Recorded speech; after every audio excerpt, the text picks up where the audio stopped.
Warm welcome to Marion Blumenthal-Lazan.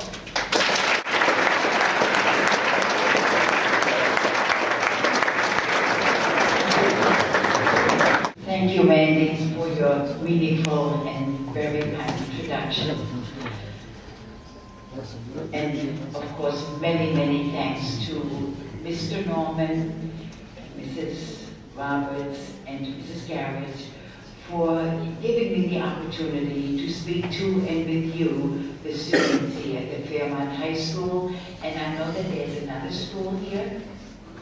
The name, please? Okay, thank you. Thank you all for being here, and a special welcome to all members of the community. This morning I'm here to share my story with you.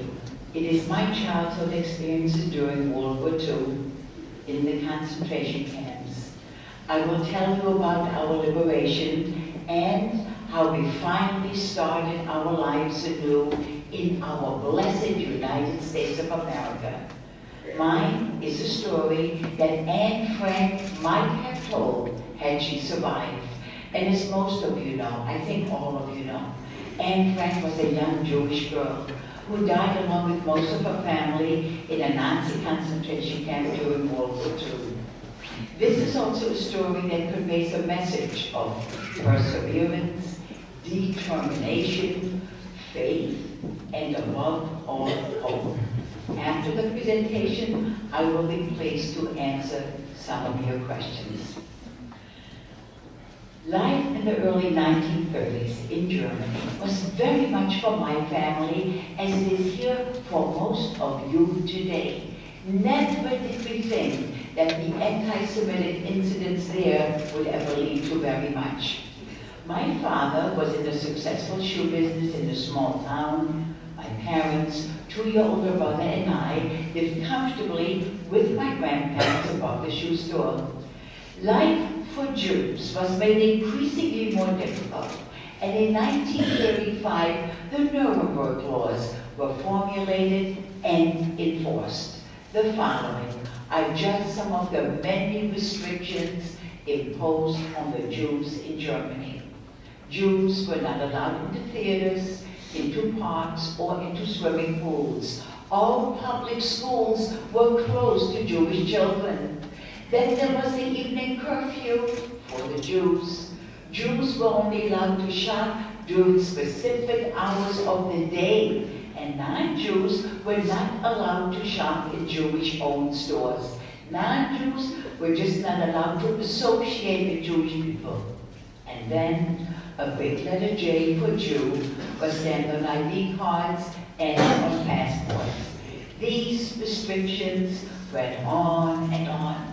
And it was then that my parents decided to make arrangements to leave the country. My grandparents, who were in their late 70s and ill, refused to leave their home. They could not understand the urgency or the necessity of doing so. My grandparents passed away in 1938, just 11 days within each other. And soon thereafter, we received our necessary papers for our emigration to America. I was just 4 years old at that time. November 9, 1938, Kristallnacht, or Crystal Night. It was the night of broken glass, when the Nazis and their followers smashed the windows and the storefronts of Jewish-owned stores. Jewish establishments, synagogues, and Jewish books were burned and destroyed. This was the beginning of a massive pogrom against the Jews in Germany, a massive verbal and physical assault against all German Jews. In reality, this was the beginning of the Holocaust. On November 12th, following Kristallnacht, the German government actually fined the Jewish population for the damage caused that night. These imposed taxes were used to rearm Germany. The night of Kristallnacht, my father was taken away from our home, and unbeknownst to my mother, was sent to concentration camp Buchenwald in Germany. All sorts of terrible stories were related to my mother, and we did not know we would ever see my father again. He was released after 10 days only because our papers were in order for our immigration to America. And to think that just a few years prior, he had been awarded the Iron Cross for his military service in the German Army of World War I.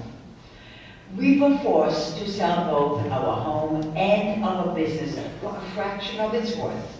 And soon thereafter, in January of 1939, we left for Holland, from where we were to sail to the United States. And for almost 9 months, while awaiting our quota number from the American State Department, my parents were assigned to take care of some 125 children. These young children had been sent by their parents from various parts of Europe to escape from the Nazis. In December of that year, 1939, we were deported to the detention camp of Westerbork in Holland to await our departure date to America. Camp Westerbork was constructed by the Dutch to accommodate Jews from various parts of Europe. In May of 1940, just 1 month before our planned departure date, the Germans invaded Holland and we were trapped. All of our belongings, which were about to be loaded on board ship, were burned and destroyed as the harbor of Rotterdam was bombed. Under Dutch patrol, Camp Westerbork was tolerable. My mother, father, brother, and I shared 2 small rooms. We all ate in a communal dining room, and at that time there was enough food for us so that we did not go hungry. Adults were assigned to various work duties. My father worked to repair shoes, my mother worked in the kitchen. We children had a makeshift education and lived a very dull, stagnant life. Several months later, when the Nazi SS took over the command of Westerbork, we became acquainted with the ever-present, terrifying 12-foot-high barbed wire. And as thousands of Jews were rounded up, many taken from their hiding places, as was Anne Frank and her family, Camp Westerbork became overcrowded. And it was at that time that we had to share our small quarters with another family. And then the dreadful transports to the concentration and extermination camps in Eastern Europe began.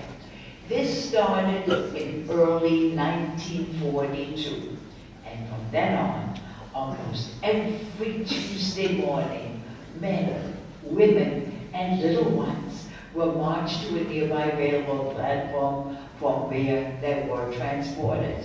This area became known as Boulevard de Misère.